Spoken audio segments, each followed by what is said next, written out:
William Robinson is professor of sociology at the University of California, here, Santa Barbara, and affiliated with Latin American and Iberian Studies program, as well as with the Global and International Studies program. His scholarly research focuses on macro and comparative sociology, globalization, transnationalism, political economy, political sociology, development and social change, and then finally immigration and Latin America and the Third World. We are very excited to have him here with us today, so please give your full attention and best to Professor Robinson.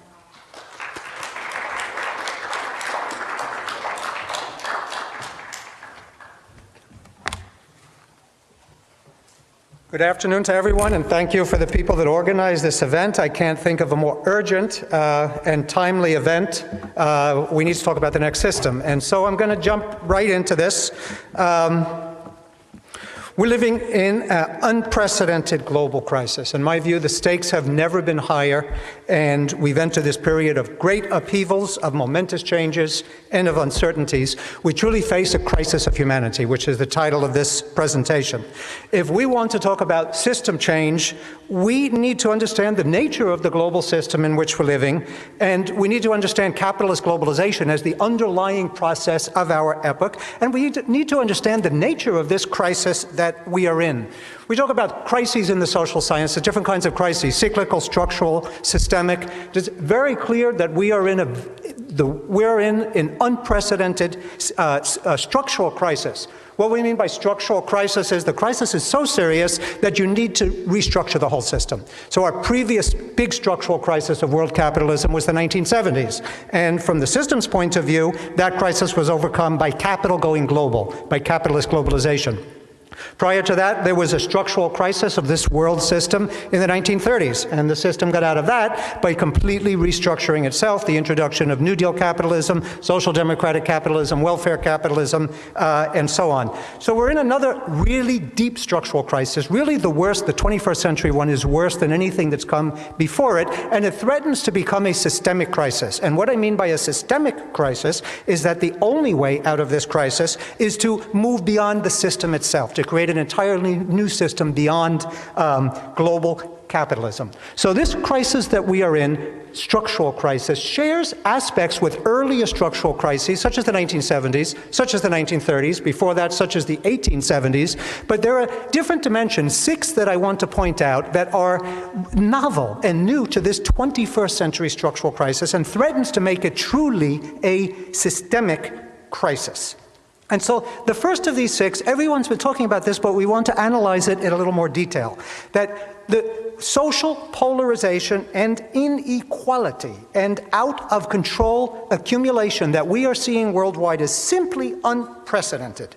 Oxfam, the development agency based in England, released a report in January of last year which said that the richest 1% of humanity has more than 50% of the world's wealth. Now, that 1% and the 99% has been made very popular by Occupy Wall Street, of course by the Sanders campaign, but we want to understand that this is global. This is in every country throughout the world, and this is in the global system as a whole, this division between 1% having more than 50% of the wealth and 99% having to share the other 49% of the world's wealth. But it goes beyond that.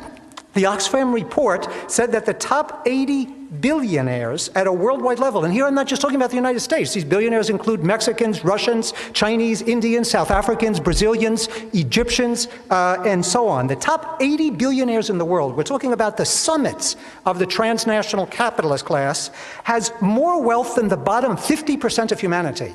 So that means if you have 3.5 billion people on one side, they have less wealth than the 80 top billionaires in the world. So this kind of inequality, we can't even fathom it. We can't wrap our minds around it. We've never seen anything like this. And moreover, the Oxfam report pointed out that between 2011 and 2015, that top 80 billionaires increased their wealth by 50%. While the bottom 50% of humanity decreased the wealth that they had by 50%. So there's been this direct, massive transfer to the top little upper crust of humanity. Truly the summits of the global ruling class.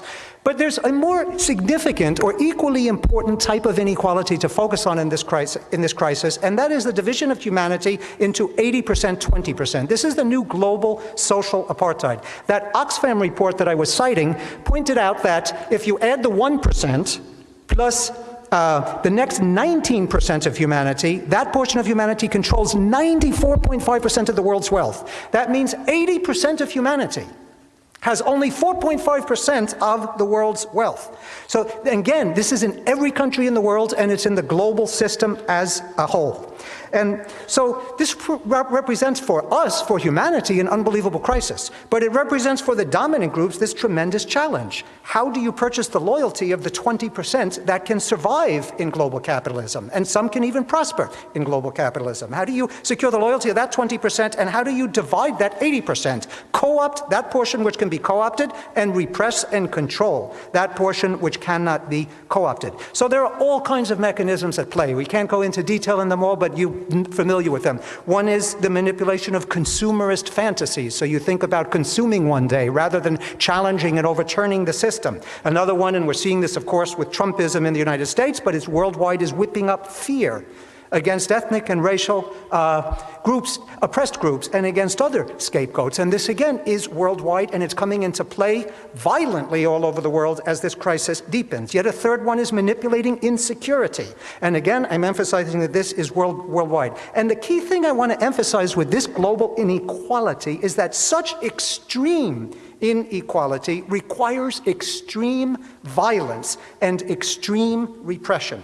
And this is what we are seeing.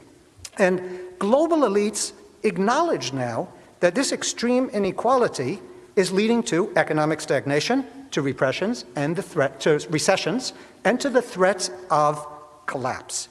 And there's a transnational elite, or sectors of the transnational elite, now recognize that this extreme inequality, plus the violence needed to reproduce the system under these conditions, threatens their control. The control of the transnational elite threatens their power and threatens to destabilize the whole system. So what you're seeing now is that the transnational capitalist class is drifting. It has no direction, no response to this crisis. The response and the solution to this crisis must come from us from below. But I want to emphasize that this so-called enlightened section of the transnational elite that recognizes that the system will destabilize itself has introduced a new reformist discourse. So some among the transnational elite and their gurus, their intellectual gurus such as Piketty, or Jeffrey Sachs, Lawrence Summers. These are people that were talking about neoliberalism and the wonders of global capitalism just a few years ago are now talking about reforming the system. But we need to be clear, this reformist discourse is not enough. Transnational elite reformism does not challenge the structural underpinnings of this crisis of global capitalism. And moreover, it is aimed at saving the system from itself and from more radical efforts at more fundamental transformation from below, at saving the system precisely from the next system.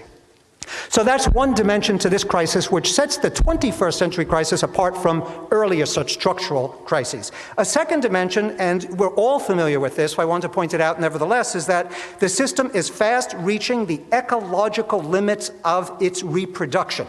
And we have already reached several tipping points in the terms of the environmental scientists, and specifically 3 tipping points: climate change, biodiversity loss, and the nitrogen cycle. So for the first time in the history of life on our planet, human conduct, what we call the world system, is intersecting with and affecting the Earth system, what geologists and natural scientists talk about. And one book that's been on the bestseller list now for a couple years, Elizabeth Kolbert, she's a journalist who just published The Sixth Extinction.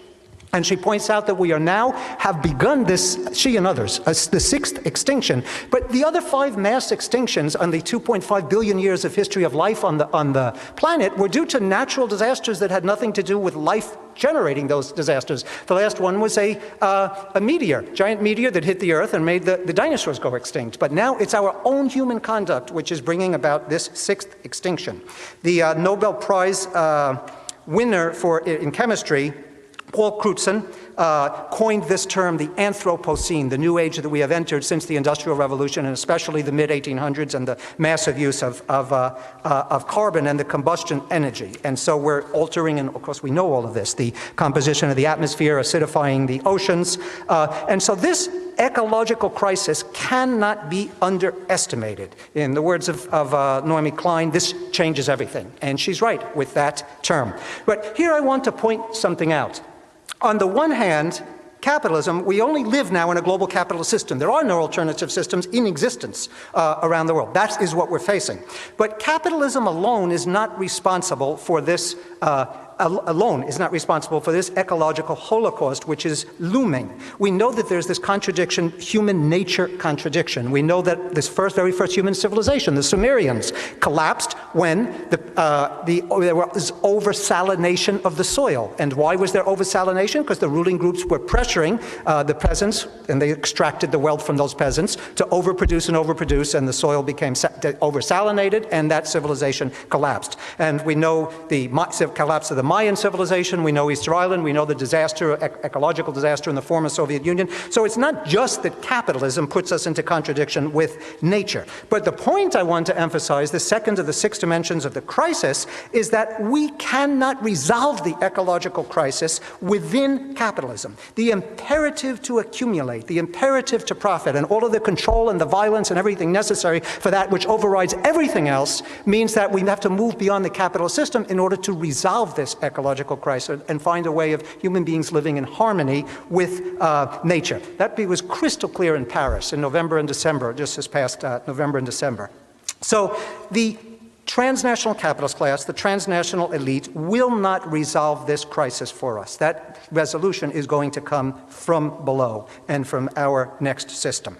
The third dimension to this that set this crisis apart from earlier ones that I want to emphasize is the sheer magnitude of the means of violence and social control, and the magnitude and concentrated control that we're seeing worldwide over the means of global communications, the production and the circulation of symbols and of images, and the monopolization of the production and distribution of knowledge. Now, think about this for a minute. What do we know about the world, and how do we know about the world? How we act in the world is going to be shaped by what information we get about the world, and that information is so tightly controlled from above. Control of information, control of our perception of the world and what's happening in the world and how we understand it is a form of vicious control over our behavior, that is of social control. I just read an article yesterday thinking about what I was going to say here today that I forgot the Research Institute that published it, that for every 81 mainstream media coverages in the United States of Trump, there's one media coverage of Bernie Sanders. Okay, so 81 to 1. So I mean, just the example of the United States, I'm talking at a global level and at multiple dimensions here, but we see this in unbelievable concentration of the means of violence, social control, but also of images, symbols, and information. So we're seeing these frightening new systems of social control and repression. We are already living in a panoptical surveillance society in this age of thought control. And we're seeing the rise of violent control over space. The previous speaker was mentioning spatial dimensions of our existence, and the rise of what I call global green zones. When the US invasion forces occupied Iraq, they set up what they called the green zone in downtown, the center of Baghdad, these impenetrable walls and fortress really, and then there was the US military officials, the US occupying political elite, and the Iraqi economic and political elite inside the green zone, protected from the chaos and war and destruction swirling around them. But we're seeing all over the restructuring of space to accommodate the 80%, 20% global society, where that 20% or maybe a portion of it lives in these global green zones everywhere. You don't have to go far. You can go, well, right here to Isla Vista, but also to Los Angeles and so forth. But here I'm talking again worldwide. I want to say something about the means of warfare as well. We're now in the age of drone warfare, and the next generation is already being introduced, robot soldiers. Prison industrial complexes, we're familiar with them in the United States, but they are rising worldwide. That's one of the features of this new global capitalist system, the institutionalized spread all over the world of prison industrial complexes of immigrant repression and control systems. And so warfare and violent social control become normalized and sanitized for those not directly at the receiving end of armed aggression and state repression. And so this inculcates complacency and indifference. And of course, there's the media and ideological apparatuses, the culture industries of the transnational capitalist class and the state. And they present an image increasingly of warfare and state violence and so forth as militainment. And I didn't invent that term, militainment, turning into entertainment, all of this around the world if you're not at the receiving end. And so we see the dominant culture criminalizing the poor and the oppressed and those who resist, and so forth and so on. And really, to summarize this third of these 6 points, again, these are 6 dimensions to the 21st century crisis, which really set this apart from earlier structural crises. We're seeing attempts by the system to make it impossible to think critically and outside the dominant world's view. A fourth dimension I want to emphasize here is that we are reaching the limits to the extensive expansion of capitalism, in the sense that there are no longer any new territories to integrate into world capitalism. In the late 20th century, the former Soviet Union and Eastern Europe, then followed by China and India and so forth, have been fully brought into the system. There's no, and when you go into the countryside all around the world, there's been a corporate takeover and the penetration of the capitalist market and class relations, even in the most remote regions of the world, in the third world countryside. So everything becomes now part of internal to the capitalist system. There's no way to expand anymore unless capitalism were to colonize another planet. And everything is being privatized, including where we are right now, healthcare and education. So everything becomes spaces of capital. And the thing here is that capitalism is like a bicycle. If you're riding a bicycle, you go forward. You continue to ride it. And if you stop pedaling, the bicycle will come to a stop and it will fall over. So if capitalism stops expanding outward and incorporating more and more into it, it enters into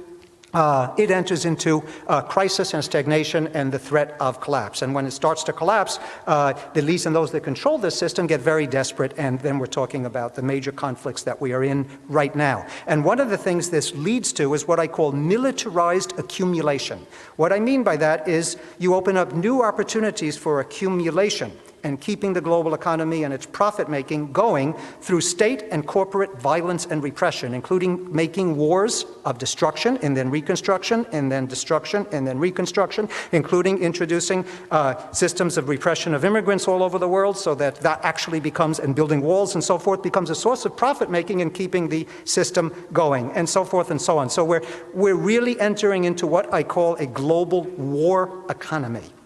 That's the fourth. The fifth novel dimension of this crisis is that we're seeing the rise of a vast surplus population inhabiting what Mike Davis has called a planet of slums.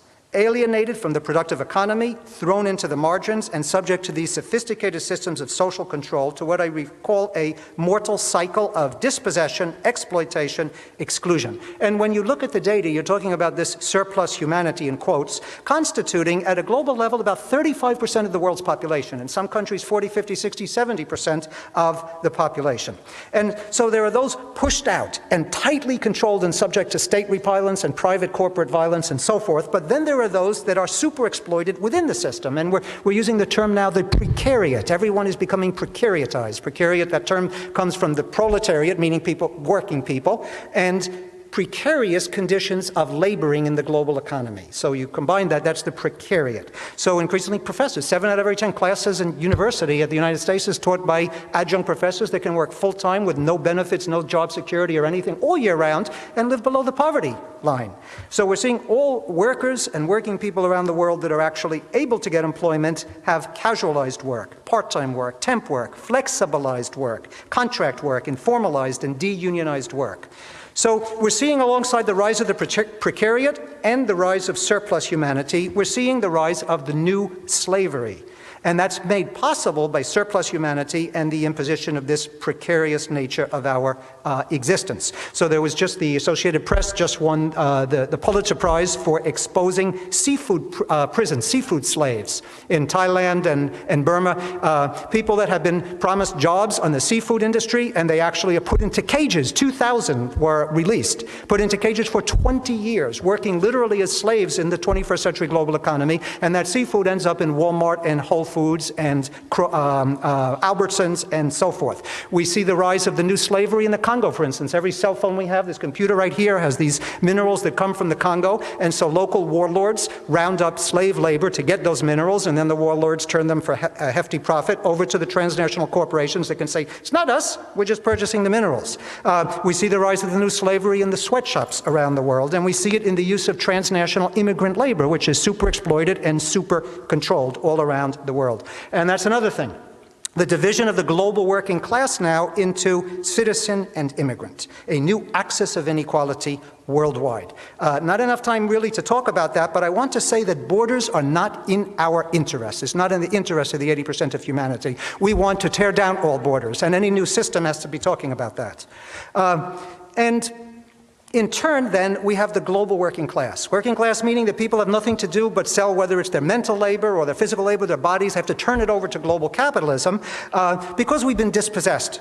But that global working class is divided between those who are super exploited, this precariat, and those who are marginalized. But either whether you're super exploited or marginalized, you face these complex systems of social control, and you face criminalization and militarized control.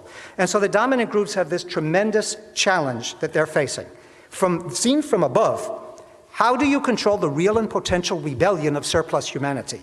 How do you contain surplus humanity? How do you contain these explosive contradictions of a global capitalism which is out of control and threatened with collapse? So that brings me to the sixth dimension of this crisis, which is novel, and then I'm going to conclude with some suggestions on what we want to be thinking about in responding from below to this crisis. The sixth dimension is a little more abstract, but extremely important. And that is, we are seeing a disjuncture between a globalizing economy and a nation-state-based system of political authority. So that raises the question for both dominant groups from above and for those of us from below, what political instruments are there available at a transnational level, at the level of the global system? And even though we need to be struggling and thinking about the very local, our own communities and our particular countries and regions, we also need to constantly be thinking about the whole global system, because even the most localized community now anywhere in the world is linked to this larger global system. So this presents this disjuncture between a global economy but nation-state-based system of political authority and elections and so forth, brings about a crisis of legitimacy as the system. And that might be good. For us from below, that's good. If the system is not seen as legitimate by masses of people will struggle to change that system. However, at the same time, this crisis of legitimacy means that the rulers get very desperate to try and reimpose legitimacy or find violent and other means of imposing legitimacy and maintaining control. And it also means that even if some members of the transnational elite are enlightened, in quotes, that they talk about a mild redistribution of wealth downward from some progressive taxation, which is obviously not a bad idea, but it's hardly enough, and so forth. Even if they want to do this, they don't have the instruments to do it. They don't have the instruments to rein in on the recklessness and the anarchy and the chaos of a globalized capitalist system. And what I call transnational state apparatuses are incipient. There's not enough power and authority to organize and stabilize the system. So elites themselves, at least the reformist elites, are clamoring for mechanisms of transnational political authority. And I want to add here, though, that the division of the world into some 200 competing nation states is also really a very poor political circumstance for the global working class and oppressed. Even when we take power in one place in this integrated global system, the structural power of transnational capital, the transnational capitalist class, and the violence they can impose, structural violence, such as through indebtedness and control by the banks, but also the direct violence through interventions and invasions and destabilizations, means that even when we take power in one place, and the model here, one of the models here is Greece. What happens in Greece, even when the left wins power at the level of the nation state. So The poor and the oppressed, and the exploited, the global working class, we struggle at the level of the nation state, but we need to be thinking about transnational projects of transformation. So that's the next system needs to be a global or a transnational system. Now, I'm going to conclude with a few discussion points, and not answer the discussion points, but put them out. Because the big question is, how do we get out of this crisis? And the answer to that question, or how we would go about answering it, has two dimensions. One, seen from above, how do we get out of it? Right, seen from the transnational elite, and seen from below, the mass of humanity in struggle. So I mentioned that the new transnational elite reformism seeks to stabilize the system, to save the system from itself, and to save it from more radical responses from below. And as we go talking now about the next system, we need to be clear that we want a system transformation, and we have to impose that perspective over the notion of a mild tinkering with the system, which is now coming from the mouths of some of these elites, no matter how good that tinkering might be, preferable to what we actually have now. So from the viewpoint of those from below, the objective is not just a project of mild redistribution within the prevailing structures of global power and the prevailing socioeconomic system, but redistributing power downwards and transforming the system towards one in which social need trumps private profit. There is a worldwide popular rebellion underway in the United States, but really it's worldwide.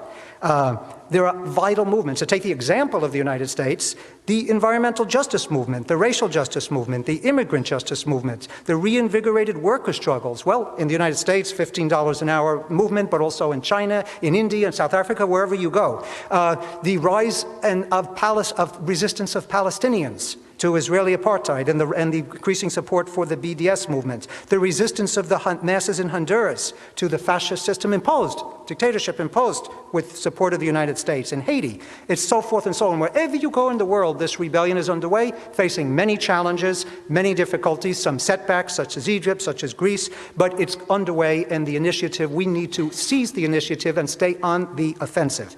Now, finally, I conclude with these as food for thought. What type of a transformation can we be imagining? And here are some ideas. I'm not going to elaborate on any of them, simply a list. First, we might want to be talking, actually use the term green democratic socialism. Secondly, because we're in the midst of this electoral campaign in the United States, and many people voting for Bernie Sanders, others not voting for him, others not participating in these elections, but that raises the larger issue worldwide, not just the United States here. Constantly think, the whole world, that's what I'm thinking of in my mind. How do you approach elections? Well, my view is an inside-outside strategy, meaning that you participate in elections when you can meaningfully make progress in these elections, okay? But you also don't fall into what I call electoralism, meaning that the popular agenda is subordinated to an electoral program. So that's what I call the inside-outside strategy. Third, we need to think of new forms of production and collective laboring and consumption which is in harmony with nature. Sure, we can talk about socialism, but it can't be any kind of socialism. We have to change the very way that we exist with nature and each other in the world. Fourth, we have to talk about the new face of the global working class. The global working class is multiracial, multi-ethnic, heavily female, and in fact led by women, flexibilized labor, informalized labor. We need a whole new concept of trade unions. A trade union includes people that are unemployed and underemployed and surplus humanity, and those that are transnational immigrant workers and so forth. And trade unions themselves and all our social movements need to be transnational. We start organizing our very communities, and we go beyond these artificial borders that are so destructive to us. And so that leads to another point, another food for thought point here, that we need global citizenship. And what I mean by that is abolish national citizenship, because that divides humanity into those that have the privileges in a particular nation state and those that don't. And along with this, we need transnational consciousness. That is, the people moving beyond national consciousness. We need transnational radical consciousness, revolutionary consciousness from below, and this involves also building cultures of social solidarity all across borders around the world. And I would have much more to say, but I see that I have about 2 minutes left, so I'll stop right there. Thank you.